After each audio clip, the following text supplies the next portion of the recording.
ईश्वर की शरण में आने के उपरांत फिर उस परमात्मा के हुक्म बिना शरण में आने के उपरांत फिर उस परमात्मा के हुक्म बिना पत्ता नहीं हिला।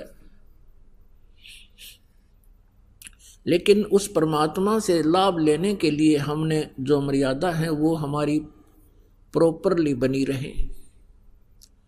उन मर्यादाओं के टूट जाने से तो फिर काल के हुक्म बिना पत्ता नहीं हिला। उसने जो करना है वो करना ही है। तो इस प्रकार जैसे आप जी परमात्मा से दूर रहकर प्रत्येक प्राणी नो सोचा है मैं अपने बेटे और बेटियों को इतनी अच्छी शिक्षा दे दूं कि ये टॉप में आवे प्रत्येक कक्षा में, और फिर ये बड़े आईएएस आईपीएस या कोई डॉक्टर इंजीनियर बन जावें। पुण्यात्मा सभी इसी उद्देश्य से अपने बच्चों को शिक्षा दिलाते हैं।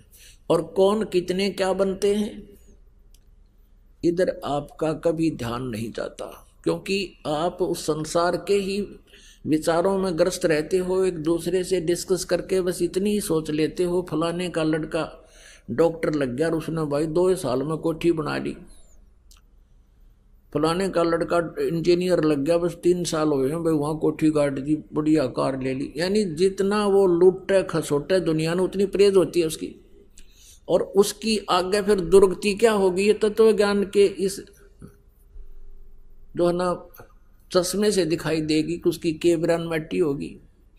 पुण्यात्माओं जिस भी प्राणी के भाग्य में जो लिखा उसको वही मिलेगा। कोई ये सोचे कि मेरे करने से मैं प्रयत्न करूंगा और तभी मुझे सब कुछ मिलेगा, या भूल है।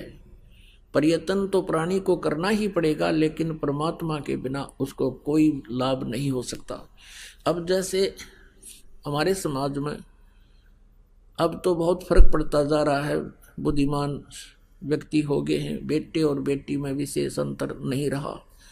और दूसरा कारण अब ये भी हो गया है कि लड़कियों की का अभाव हो गया है, ये आप अच्छी लगन लाएगी सबने।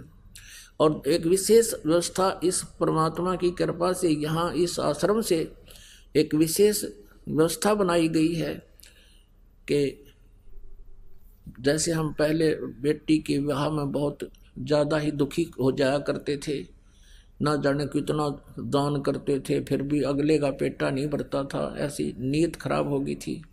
अब वो बिल्कुल समाप्त हो गई है कि लड़की का विवाह होगा हमने कुछ दान नहीं देना, और लड़के का विवाह होगा हमने 1 रुपया भी नहीं लेना। क्योंकि हम इस न्यू नहीं कोई एक वैसे फॉर्मलिटी है, या ये भगवान का विधान है कि हम एक दूसरे के कर्जे से मुक्त होना है। हम एक दूसरे का ले दे का यही फंसे रहते हैं।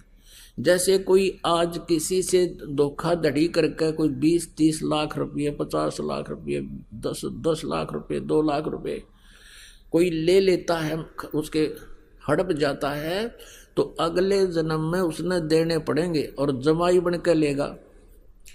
पहले जैसे क्या व्यवस्था थी कि जैसे हम आप देखा करते इन बड़े बड़े पैसे वालों को लड़की का विवाह होता था, दामाद को कार न्यारी देते थे, 2-3 लाख रुपए नगद दे देते थे, आगे कोठी बना देते थे। क्यों? वो पिछले जन्म में ले रहा था उसका, अब वो दामाद बन के ले गया, लड़की भी ले गया और 10-20 लाख रुपये भी अपने पूरे कर लिए, और फिर मृत्यु को प्राप्त हो जाता है।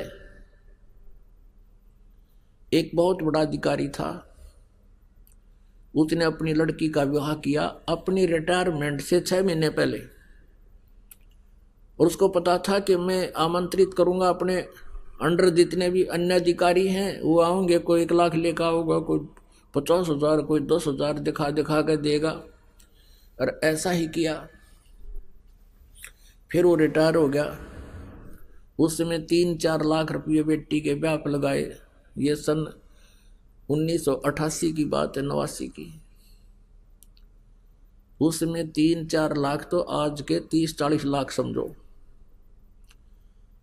अब लड़की का विवाह कर दिया, 3-4 लाख रुपए लगाए, और कर्मचारी अधिकारी कोई 2,000, कोई 10,000, कन्यादान को 20,000, कोई 50,000। और फिर क्या हुआ,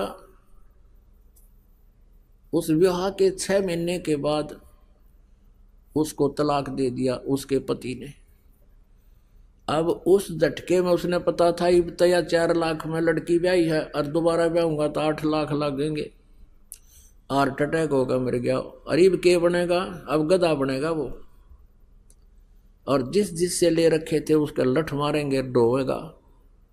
परमात्मा के विधान से जब हम परिचित हो जाएंगे, हमने विष दिखाई देगा ये किसी से पैसा लेना, तो पुण्यात्मा इस प्रकार से ये स्थिति बदलेगी।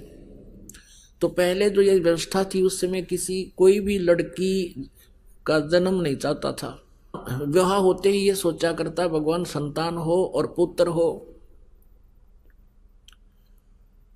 अब वो चाह रहा था कि पुत्र हो, लेकिन पुत्री का को जन्म हुआ। फिर दूसरी बार देखा है भगवान अब के तो दया करे परमात्मा, पुत्र हो, और वह भी पुत्री होगी। अब तीसरी बार जब गर्भ रहा उसकी पत्नी को, परिवार को भी यही आशा हुई कि हे भगवान पुत्र हो और वो भी पुत्री होगी, और चौथी भी पुत्री होगी, 5वीं भी बेटी होगी। अब क्या मनुष्य का चाहा हुआ, क्या मनुष्य का किया हुआ, वही हुआ जो उसके मस्तिष्क में पहले लिखा हुआ था। तो यहां अगर कोई ये सोचे तो इसको कहते हैं उस साहेब के हुक्म बिना नी तरवर पाथ हिलंदा। तो पुण्यात्मा जब हम इस आध्यात्मिक ज्ञान से परिचित हो जाएंगे, फिर हमारी 90% बकवाद हट जाएंगी।